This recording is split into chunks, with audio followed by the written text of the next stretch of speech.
Happy iOS 17 day! Monty and I have been doing a deep dive on iOS 17 over the last few months, and I've got to say there's some features in here that are actually worth checking out. So stay tuned for the 7 features that I found that aren't just hype, they're genuine upgrades. So imagine this, we're on a road trip, and I just stumbled upon this killer track and I'm itching to share it with you.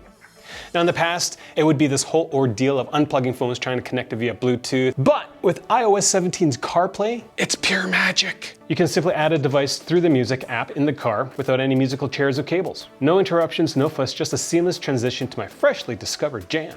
It's like having another aux cord without having an actual aux cord.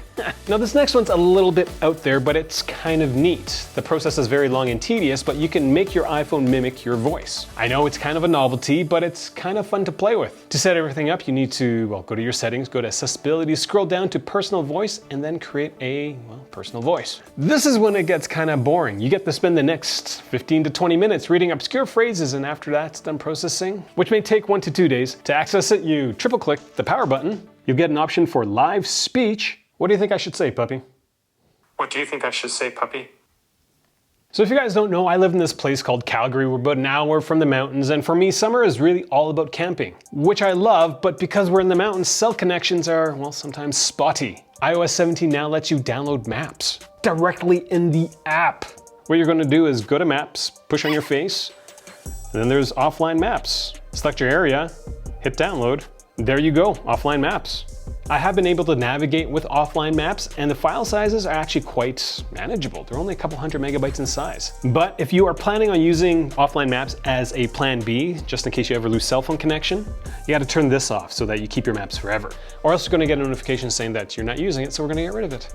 So the next feature turns my iPhone into a simple remote. Widgets got another upgrade. Last year, they just kind of existed, they sat there. Now this year, you can actually interact with them. And yes, I know that Android's had this feature for years now, but you know Apple, they're always fashionably late to the party, but at least they got there, right? Hello USB-C, I see you. This next one's kind of self-explanatory. Multiple timers. If you cook a lot, this is amazing. And guess what? You can name them too. Ooh. Seriously, Apple, it took 17 iterations of iOS to get to this point. Why? But again, I'm happy to have it. Don't take it away, please. Now, the second most coolest thing you have to go check out is sharing your personal information with consent. In iOS 17, you can share AirTags with other people, so my entire family now knows where Monty is, so I'm not just responsible for him anymore. You can also pick and choose who you share certain passwords with, so you're not relying on the note passing system you developed when you were in grade school. Another cool thing is that you can share your location directly in apps. It's awesome, you don't have to do it in Find My anymore. So the thing you're gonna be most excited about is, well, this, standby mode. Well, if you thought you were gonna stop staring at your iPhone when you put it on a charger, well, with standby mode, you still get to stare at your iPhone.